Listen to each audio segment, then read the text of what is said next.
Hi all, we are back in our spoken English class. അപ്പോൾ ഇന്നത്തെ നമ്മുടെ spoken English ക്ലാസ്സിൽ നമ്മൾ സിമിലാരിറ്റിയുടെ പല പദങ്ങൾ അപ്പോൾ അതായത് ഒരു കാര്യം വേറൊരു കാര്യവുമായിട്ട് സാമ്യമുണ്ട് എന്ന് കാണിക്കുമ്പോഴേക്കും അതിനെയാണ് സിമിലാരിറ്റി എന്ന് പറയുന്നത്.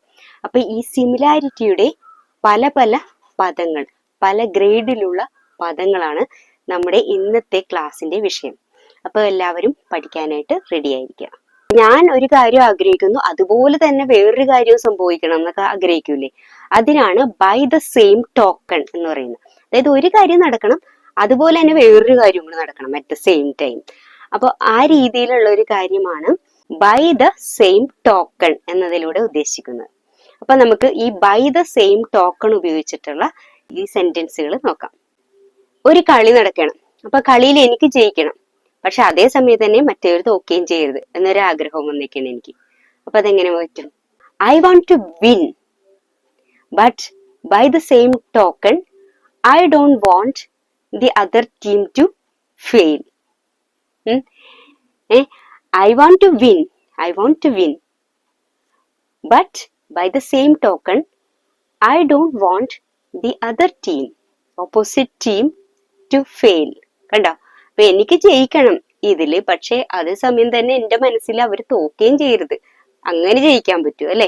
അപ്പൊ ഈ രണ്ട് ആഗ്രഹങ്ങൾ അറ്റ് ദ സെയിം ടൈം വരുന്നത് കൊണ്ടാണ് ഇതിന് ബൈ ദ സെയിം ടോക്കൺ എന്ന് പറയുന്നത്. ഞാൻ ചിന്തിക്കുന്നത് അവൻ ജയിക്കൂലെന്നാണ്.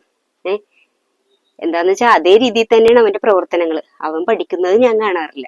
അപ്പൊ രണ്ട് കാര്യങ്ങളും ഒരേ സമയം, അവൻ പഠിക്കുന്നതും കാണുന്നില്ല.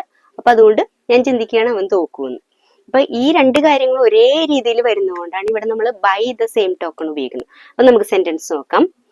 I don't see him studying, but by the same token I think he will fail in the exam. I don't see him studying, but by the same token I think he will fail in the exam. ഇനി ഒരേ ടൈപ്പിൽപ്പെട്ട, ഒരേ കാറ്റഗറിയിൽപ്പെട്ട, ഒരേ ടൈപ്പിൽപ്പെട്ട, ഒരേ തരത്തിൽപ്പെട്ട എന്നുള്ള രീതിയിൽ നമ്മൾ ഉപയോഗിക്കുന്ന ഒരു എക്സ്പ്രഷൻ നമുക്ക് നോക്കാം. Along the lines of. Along the lines of എന്ന് വെച്ചാൽ ഒരേ ടൈപ്പിൽപ്പെട്ട, അതായത് ഒരേ തരത്തിൽപ്പെട്ട എന്നുള്ള രീതിയിലാണ്. അപ്പൊ ഈ എലോങ് ദ ലൈൻസ് ഓഫ് എന്ന് പറയുന്ന ഒരു ഇഡിയം ഉൾപ്പെടുന്ന സെന്റൻസുകൾ നമുക്ക് നോക്കാം. അങ്ങനെ എന്ന് പറയുന്ന ഒരു കുട്ടിക്ക് വേണ്ടി ഒരു ഡ്രസ്സ് തയ്ച്ചു. അതേ തരത്തിൽപ്പെട്ട വേറൊരു ഡ്രസ്സ് എനിക്ക് ഇപ്പൊ തയ്ക്കണം. അപ്പൊ ആ ഒരു രീതിയിൽ നമ്മൾ ഇവിടെ ഉപയോഗിക്കാൻ പോകുന്നത് എലോങ് ദ ലൈൻസ് ഓഫ് എന്ന് പറയുന്ന ആ ഒരു ഇഡിയമാണ്. അപ്പൊ നമുക്ക് നോക്കാം എങ്ങനെയാണ് ഉപയോഗിക്കുന്നത്. I was thinking of stitching a dress along the lines of that I stitched for Anna. Okay, I was thinking of stitching a dress along the lines of that I stitched for Anna. ഞാൻ അന്നയ്ക്ക് വേണ്ടി തയ്ച്ച അതേ രീതിയിലുള്ള ഒരു dress തയ്ക്കുന്നതിനെ കുറിച്ചായിരുന്നു ഞാൻ ചിന്തിച്ചുകൊണ്ടിരുന്നത്.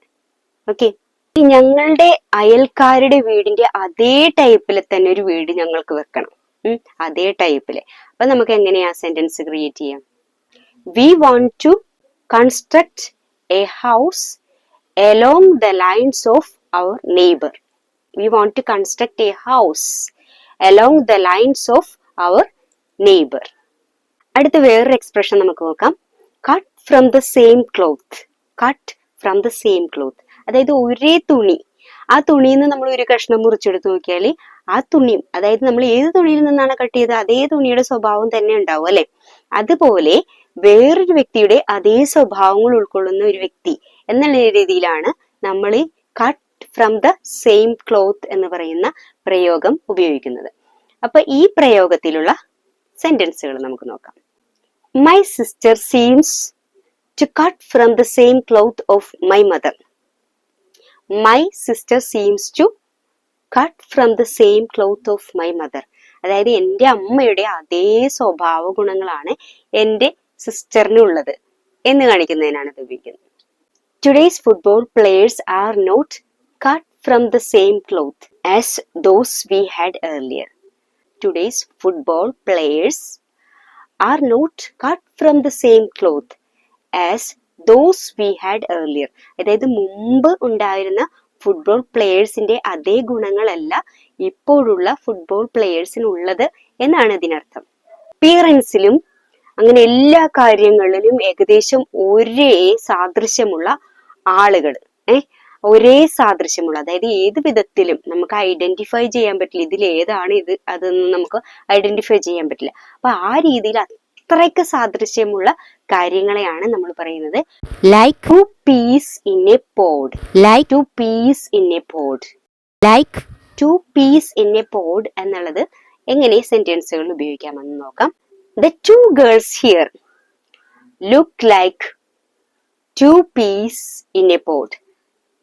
The two girls look like two peas in a pod.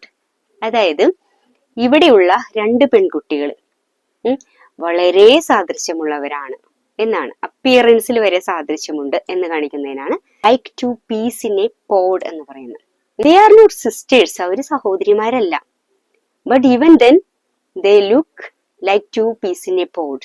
എന്നിട്ട് പോലും അവർക്ക് വളരെയധികം രൂപസാദൃശ്യമുണ്ട്.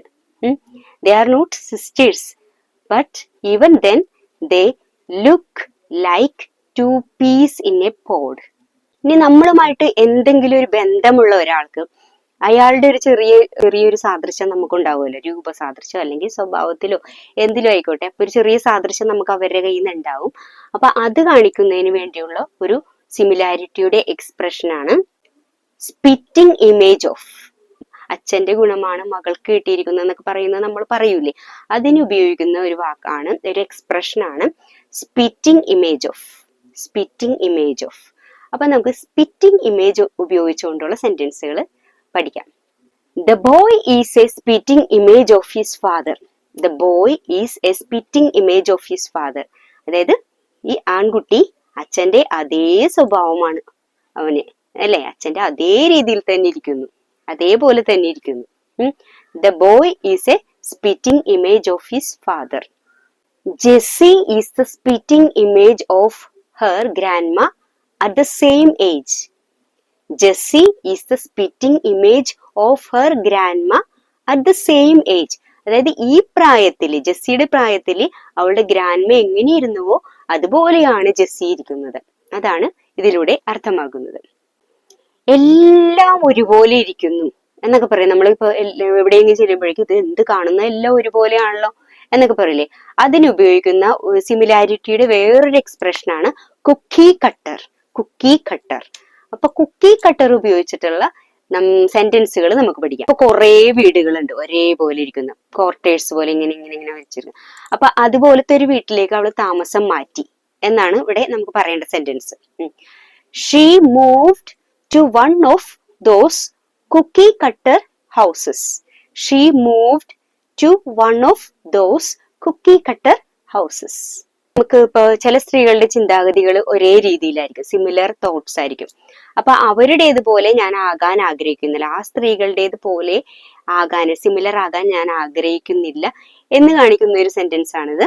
I don't want to be one of those cookie cutter women in this world. I don't want to be one of those cookie cutter women in this world. ഈ ലോകത്തിലെ സ്ത്രീകളുടെ പോലെ, ആ രീതിയിൽ ചിന്തിക്കുന്ന അല്ലെങ്കിൽ ആ രീതിയിലായിരിക്കുന്ന സ്ത്രീകളുടെ പോലെ ഈ ലോകത്തിൽ ഞാൻ ആയിത്തീരാൻ ആഗ്രഹിക്കുന്നില്ല എന്നാണ് ഇതിനർത്ഥം.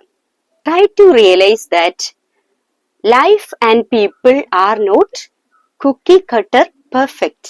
ട്രൈ ടു റിയലൈസ്, നിങ്ങൾ മനസ്സിലാക്കുക, ലൈഫ് ജീവിതവും പീപ്പിൾ ജനങ്ങളും കുക്കി കട്ടർ പെർഫെക്റ്റ് അല്ല. അതായത് നമ്മളിങ്ങനെ ഓരോ സാധനങ്ങൾ ഇങ്ങനെ അച്ചുകൊണ്ട് കട്ട് ചെയ്ത് ഇപ്പൊ നമ്മൾ കുക്കി കട്ടർ എന്ന് വെച്ചിട്ടുണ്ടെങ്കിൽ എന്താണ്, മിഠായി അല്ലെങ്കിൽ കേക്കൊക്കെ നമ്മൾ ഷേപ്പിൽ കട്ട് ചെയ്ത് ഒരേപോലെ എടുക്കുന്ന അതിനാണ് കുക്കി കട്ടർ എന്ന് പറയുന്നത്. അപ്പൊ അതുപോലെ നമുക്ക് മനുഷ്യരെയും അതുപോലെ മനുഷ്യരുടെ ജീവിതങ്ങളെയും ആ ഒരു അച്ചിൽ വാർത്തതുപോലെ നമുക്ക് കാണാൻ പറ്റില്ല. എല്ലാവരും ഡിഫറെന്റ് ആണ് എന്നാണ് ഈ സെന്റൻസിലൂടെ അർത്ഥമാക്കുന്നത്. Try to realise that life and people are not cookie cutter perfect. അപ്പോൾ ഇത്രയും നേരം നമ്മൾ സിമിലാരിറ്റിയുടെ ഡിഫറെന്റ് ഇഡിയംസ് ആണ് പഠിച്ചുകൊണ്ടിരുന്നത്. അപ്പൊ ഇനി നമ്മുടെ സംസാരത്തിൽ സിമിലാരിറ്റി, അതായത് സാമ്യം കൊണ്ടുവരുന്ന അല്ലെങ്കിൽ നമ്മുടെ സാദൃശ്യം കൊണ്ടുവരുന്നിടത്തൊക്കെ ഇതുപോലെയുള്ള എക്സ്പ്രഷൻസ് ഉപയോഗിക്കാം. അപ്പോൾ കൂടുതലായിട്ട് നിങ്ങളുടെ സംഭാഷണത്തിൽ ഇവയെ ഉൾപ്പെടുത്തുക. നമുക്ക് വീണ്ടും അടുത്തൊരു ടോപ്പിക്കുമായിട്ട് അടുത്ത ക്ലാസ്സിൽ കാണാം. അതുവരെ എല്ലാവർക്കും ബൈ.